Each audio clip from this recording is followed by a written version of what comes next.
Alright, so hello everyone. My name is Lucie and I'm working at 22Learn on a new series of apps that are designed for both use at home and at schools. And I'm going to give you a glimpse into the app that we are currently developing. We're still in the beginning stages, so I'm going to combine some slides to get you just the idea of the instructional sequence that we are going to be using with a little bit of demo of what we have, but there are some caveats because we still have some bugs in it and we're working on it. So the app that I'm going to be presenting is called Phonics Fun on Farm, and as you can guess, it's going to be teaching phonics. And we are taking a little bit of different approach from other phonics apps. Because when I discovered, when I was just kind of browsing the other phonics apps, most of them either take an approach that they teach you a letter by letter, so it takes a really long time before we actually get into the reading stage. And then there are some other ones who also take a systematic approach, well, in the better case scenario, but then they force you into a progressive series where you actually have very little chance to practice each component of reading that a child needs to learn. And so, well, let me begin just kind of showing you it's working. Okay, let me show how the sound is. How to read. Hooray! We're using a systematic synthetic approach to phonics, which is just a basic fancy way for saying that it makes sense how we teach you what we teach you. So first we start with selecting the types of letters that you want to learn, and we do this in a cluster of words that make it possible for you to create words from them very early on, and also the teacher can choose based on perhaps where the kids are. It's kind of similar to some of the programs. So once you select the we have a series of 12 games, and each of these games, they're teaching some different component of reading, so that immediately, just when you learn those 5 beginning letters, you can actually start to read. So we start with things matching sounds, initial sounds, medial sounds, ending sounds, and then we also tell you a little bit more about the letters, so children have a possibility to become more familiar with that. Then we go into the relationship between letters and sounds. We do also lots of blending sounds activities, which are all to develop the phonetic awareness and how the letters actually combine. Then we go to actual reading, which first starts with a little bit more elaborate practice, and then aims for developing fluency. Yes. These are types of activities that we, for example, have for developing phonetic awareness. So it includes things like the one with the radar, and it's looking at the initial sounds, the medial sounds, and ending sounds underneath that on the picture. The one with the sheep is matching different letters. The one with the cupcake, there you're kind of counting the phonemes. The one with the animals, you're kind of combining the different sounds so that it creates the word. So we definitely have lots of activities.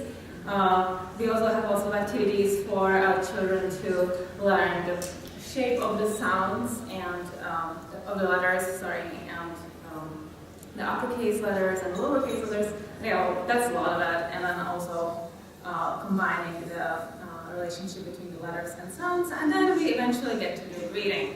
So I definitely wouldn't have time to show each of the activities.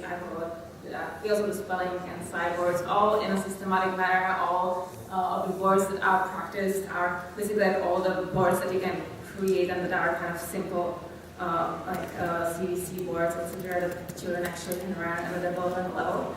And even as simple mini games as a spelling is, where basically you just drag letters, we actually take care that the sequence is progressing, so that you start with simple things when we group words where they have the same ending. and. So for example, like it ends at F, and then you would have choice of letters of T, S, and M, and you would just like be instructed to kind of try to explore which sound or which word that will create. But then it would progress into actually giving you the task to create a word, like to create the word map. So you can direct the word map, and then you would actually be prompted to do wall letter. Okay?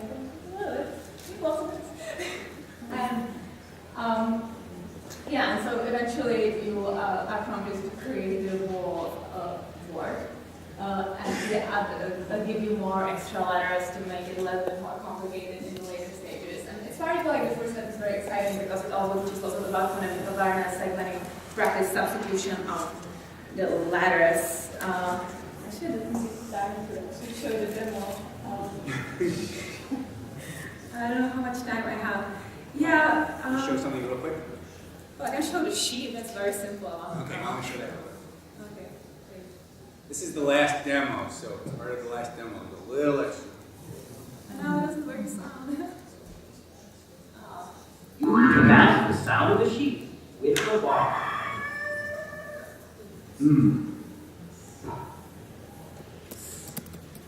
Yeah, so we just have the sounds. The sheep makes the sound, and then you put it back. And yeah, what I really want to emphasize, like, and then just goes on. There's always so the main much thing fun really with that is not on any of the games. very important about that is that for the use in schools, the teacher can actually choose the type of game, the type of skill that they want to practice, which most of the apps they don't give you this possibility. Okay. Yeah. How about some feedback? The feedback type that I'm really looking for is like the type of motivation components that you want to use. You want to incorporate character that the children use in the beginning, and then like there's some kind of visualization of how like they brain work like grows like each game that they complete, so that they can develop like a better sense of mastery of reading. And any questions or thoughts? Oh, we got one in the back.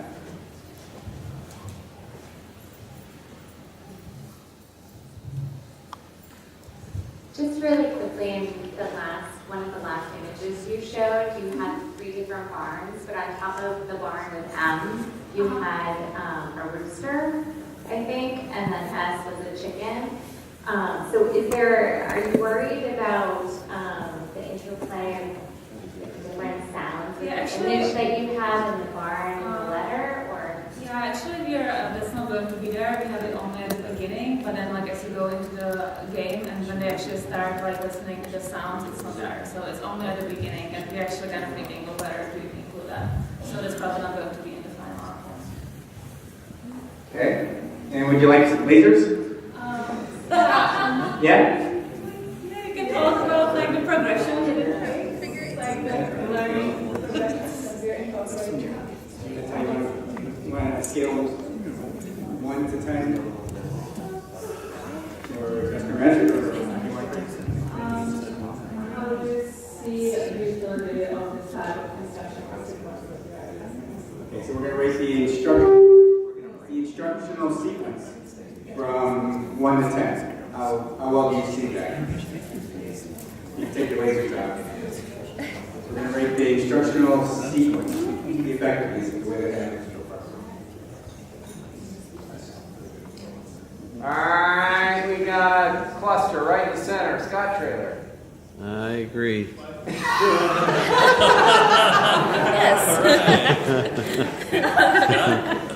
you. Thank you for being I'm sorry, I'm just so fried.